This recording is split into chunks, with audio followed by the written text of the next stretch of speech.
Hello सब लोगों को। रीडिंग स्किल 30 आज हम लोगों का आपने बनाया हुआ क्वेश्चन। मैंने इस बार पैसेज नहीं दिया है क्योंकि पैसेज आप लोग काफी दिनों से बना रहे थे। मैंने सोचा कि क्लोसेस का प्रैक्टिस क्या पता छोटा हुआ हो, और क्लोसेस जो टिपिकली क्लोसेस मतलब अच्छे से शब्दों का इस्तेमाल आप लोग बनाएं, क्योंकि आपने वर्ड्स को कैसे हैंडल किया है या अभी करते हो ये मेरे को देखना है। चलिए हम लोग उसका एक्सप्लेनेशन करते हैं। इस पैसेज को पहले एक बार पढ़ के देखो, ये भी कंप्रीहेंशन ही है in a way. The masses of people मतलब लोगों की लोगों का जो समूह होता है, accept the most dash ideas. अब यहां ध्यान रखो कि यहां देखने से पता नहीं चलेगा कैसे आइडियाज को एक्सेप्ट करते हैं। पॉजिटिव भी हो सकता है, निगेटिव भी हो सकता है। एज ट्रूथ सच्चाई के रूप में तो एक थोड़ा सा पता चल रहा है कि यहां पे निगेटिव आएगा। प्रोवाइडेड जानते हो इसका मतलब होता है if they means ideas are asserted by someone claiming authoritatively claiming authority। वैसा आदमी जो अथॉरिटी है, जिसको लोग मानते हैं कि अथॉरिटी है, वो अगर आदमी ऐसे आइडियाज को बोलता है तो लोग उसको सच्चाई मान लेते हैं। द मोस्ट इलॉजिकल आइडियाज ये बता रहा है कि यहां पे निगेटिव जाएगा। तो अब मीनिंग ये है कि वैसा आदमी जो किसी ऊंचे पोस्ट पे है, किसी ऊंचे पद पे है, अगर वो बेवकूफी वाला आइडिया भी बोलता है तो लोग उसको सच्चा मान लेते हैं, अगर वो उसको बड़ा सीरियसली बोले। The most illogical ideas are accepted without dash और एग्जामिनेशन। ध्यान रखना, बिना इसके या उसकी जांच किए हुए, एग्जामिनेशन का मतलब यहां क्या है, बिना उसकी जांच किए हुए लोग उसको एक्सेप्ट कर लेते हैं।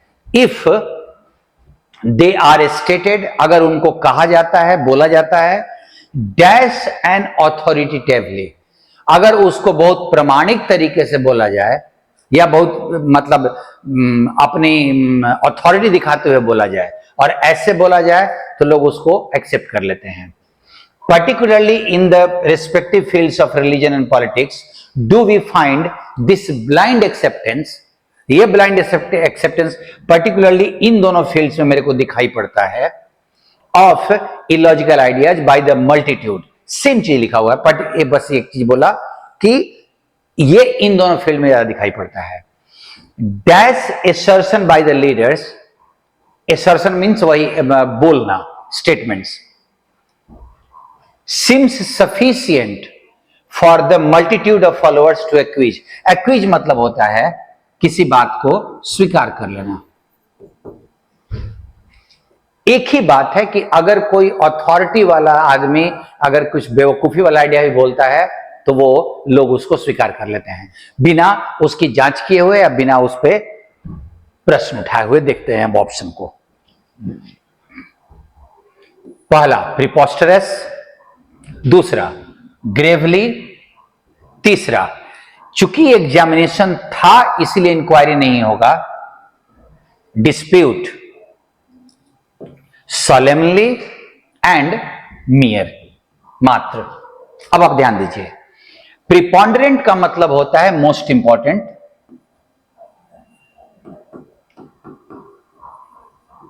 Most important. सेम चीज प्रिडोमिनेंट, मेन, मुख्य, पर्टिनेंट, लॉजिकल, एंड प्रीपोस्टरस का मतलब एक्सट्रीमली इलॉजिकल। थोड़ा मोड़ा नहीं, एक्सट्रीमली इलॉजिकल आइडियाज को भी वो स्वीकार कर लेते हैं अगर उसको ऐसे बोला जाए। आप ध्यान दीजिएगा इस ऑप्शन में, if they are dash asserted by someone, कैसे assert करेगा आप जरा सोचिए। कंसिस्टेंटली, लगातार, फ्रीवोलसली। फ्रीवोलस मतलब होता है अनइंपॉर्टेंट, प्रोफ्यूज मतलब होता है एक्सेसिव, और ग्रेवली मतलब होता है सीरियसली, गंभीरता से अगर उसको एक्सप्लेन करें तो। विदाउट एनी एग्जामिनेशन और चूंकि एग्जामिनेशन था तो इंक्वायरी कैंसिल, डिस्प्यूट बिना उस पर प्रश्न उठाए या बिना उसकी जांच किए। डिस्प्यूट मतलब होता है ना विवाद, हमको उस पर विवाद है। सॉलेमनली का भी मतलब सेम होता है, ग्रेवली, बहुत गंभीरता से। अब आप ध्यान दीजिए यहां पे 4 नंबर में, अगर उसको गंभीरता से बोला जाए, अथॉरिटी के साथ बोला जाए, तो वो एक्सेप्ट कर लेते हैं। अभी आप देख लो, लॉजिकली, ट्रूथफुली और इलॉजिकली नहीं होगा, आप ध्यान दीजिए, गंभीरता से। इंफैटिक जोरदार तरीके से, सिंपली, वोसिफेरस भी इंफैटिक ही होता है, बहुत पूरी ऊर्जा से, और मियर मीन्स ओनली। अब आप अगर यहां पे भरो ओनली तो आपका मीनिंग आराम से आ रहा है। Only assertion by the leaders, अगर सिर्फ हम खाली बात को एसर्ट करते हैं तो वो भी अपने आप में सफिशिएंट है कि वो लोग स्वीकार कर लेंगे। मियर का मतलब मात्र। इसमें वर्ड्स थे और मैंने वर्ड्स को इस लॉट में टारगेट किया है कि आप वर्ड्स को अपनी अंडरस्टैंडिंग से कितना है, और चूंकि वर्ड्स होंगे तो आपको इलिमिनेशन भी करना होगा, इलिमिनेट भी करना होगा। चलिए अब एक क्रिटिकल रीडिंग। आयरोनिकली पीपल, अच्छा पहला मैंने हमेशा बोला है कि क्रिटिकल रीडिंग में आप ये देख लीजिएगा, which of the following conclusions can be most properly drawn if the statements above are true. अगर ये स्टेटमेंट सही है तो कौन सा कंक्लूजन हम निकाल सकते हैं। अब जरा इसको देखिए, ironically people who use aspartame as sweetener, जो आर्टिफिशियल स्वीटनर का इस्तेमाल करते हैं जिसमें कैलोरी कम होती है, to reduce their caloric intake could wind up defeating their purpose, उनका पर्पस खराब हो जाएगा, because studies show that high levels of aspartame, अगर इसका लेवल बहुत ज्यादा हो जाए तो may trigger a craving, trigger means start, a craving means a strong desire, वो एक डिजायर पैदा कर देगा अगर एस्पर्टिन ज्यादा हो गया तो। फॉर कार्बोहाइड्रेट्स, कार्बोहाइड्रेट खाने का मन आपको करेगा, by depleting the brain of a chemical that registered carbohydrate satiety, क्योंकि वो जो एस्पर्टिन है वो ब्रेन के उस केमिकल को खत्म कर देता है, कम कर देता है, जो कार्बोहाइड्रेट के प्रति संतुष्टि देता है, उसको वो खत्म करेगा तो कार्बोहाइड्रेट खाने का मतलब मन करेगा। ध्यान रखिएगा, एस्पर्टिन और कार्बोहाइड्रेट में कोई कनेक्शन नहीं है, कैलोरी कार्बोहाइड्रेट से मिलता है और इसीलिए कार्बोहाइड्रेट के इंटेक को कम करने के लिए वो कैलोरी को इंटेक करना कम करना मतलब कार्बोहाइड्रेट, इसीलिए अगर ये बढ़ेगा तो कार्बोहाइड्रेट खाने का मन करेगा और कैलोरी बढ़ेगी। अब आप ध्यान दीजिए, food products that contain aspartame are typically low in carbohydrate. ऐसा नहीं है कि फूड प्रोडक्ट जो कार्बोहाइड्रेट उसमें कम होता है, कार्बोहाइड्रेट अलग चीज है, एस्पर्टिन उसको कम करता है। पीपल टेंड टू, अभी आपका डी देखो, जो कैलोरी हाई कार्बोहाइड्रेट में जिसमें कार्बोहाइड्रेट ज्यादा होते हैं वैसे से कैलोरी ज्यादा मिलता है और उसको उस फूड को खाने की इच्छा एस्पर्टिन कम करेगा, इसीलिए ऑप्शन आपका डी जाएगा। उन दोनों में एस्पर्टिन को कार्बोहाइड्रेट के कम करने के लिए हम लेते हैं। नेक्स्ट क्वेश्चन, ये एक नया क्वेश्चन था और ये क्वेश्चन बहुत पर्टिनेंट है, आप ध्यान दीजिएगा। इसमें क्या बोला है कि इस वर्ड को किस सेंटेंस में गलत तरीके से इस्तेमाल किया गया है। आप देखिए, this syrup will help reduce your cold. Help का मतलब सहायता करना, और रूल ये है कि हेल्प के बाद अगर कोई और वर्ब डालते हैं तो वो टू V1 फॉर्म में भी हो सकता है और V1 फॉर्म में भी हो सकता है, या इन प्लस V4 फॉर्म में भी हो सकता है। तो ये V1 फॉर्म में डाला हुआ है, इसीलिए ये सही है। सो हेल्प के बाद आपका ये ऑप्शन सही है। ऑप्शन नंबर ये है, Ranjit may help himself with the beer in the fridge.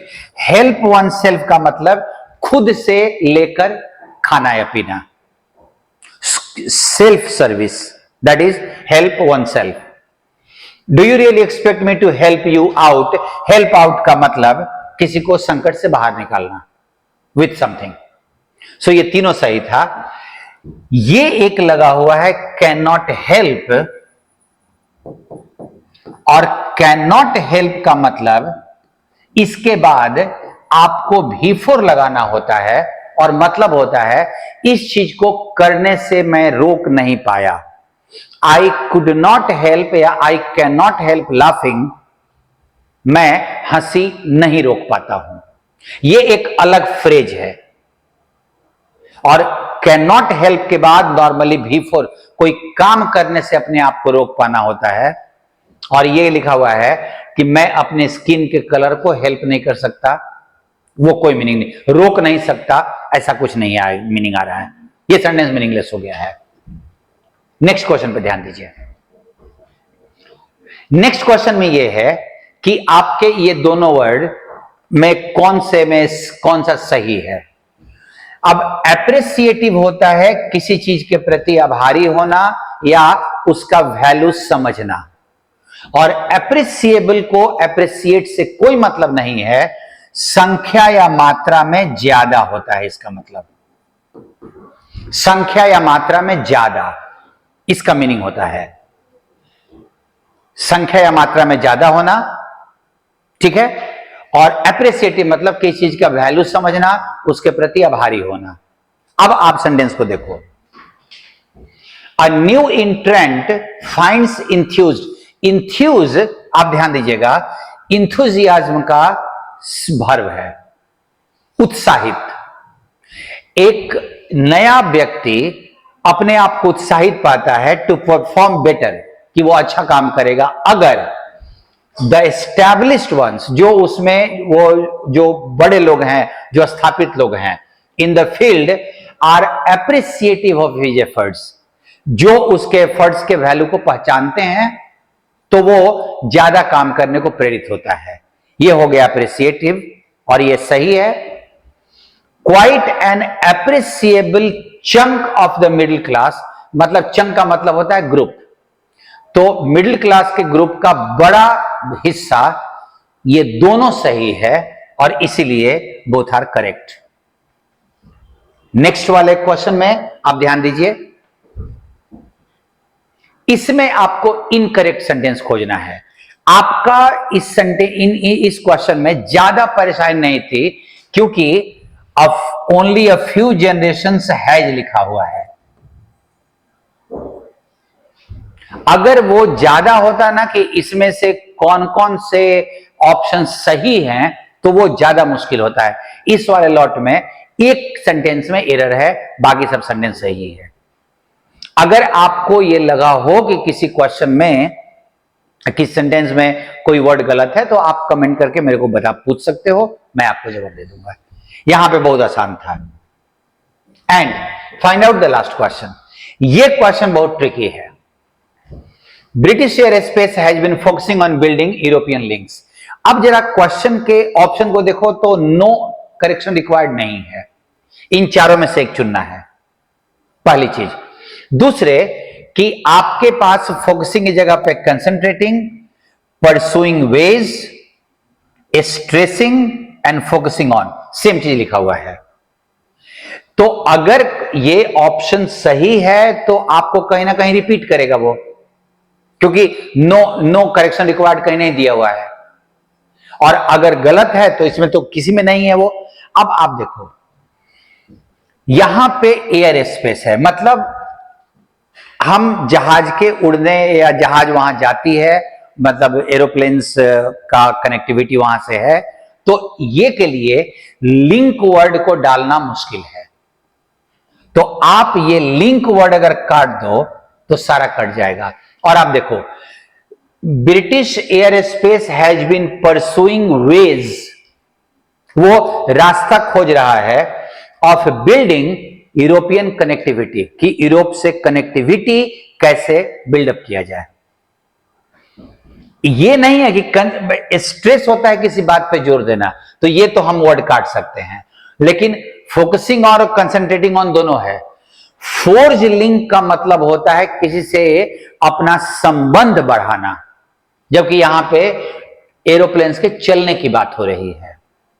इसीलिए आपके पास यहां पे फोर्जिंग गड़बड़ हो जाएगा, और क्रिएटिंग लिंक तो एरोप्लेन एयर स्पेस एरोप्लेन्स के लिए प्रॉपर नहीं होगा। सो आपका आंसर वो रास्ता तलाश रहा है ताकि वो कनेक्टिविटी बना सके।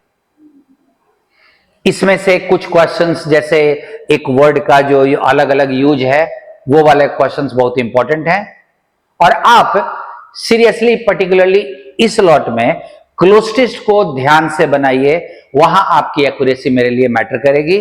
और जो लोग कमेंट करके बताते हैं वो जरूर बताएंगे कि उनकी एक्यूरेसी क्लोज में कितनी रही है, क्योंकि ये बताएगा कि आप वर्ड्स को कैसे हैंडल करते हो। Thank you for being with me. मिलते हैं अगले बार। थैंक यू सबको।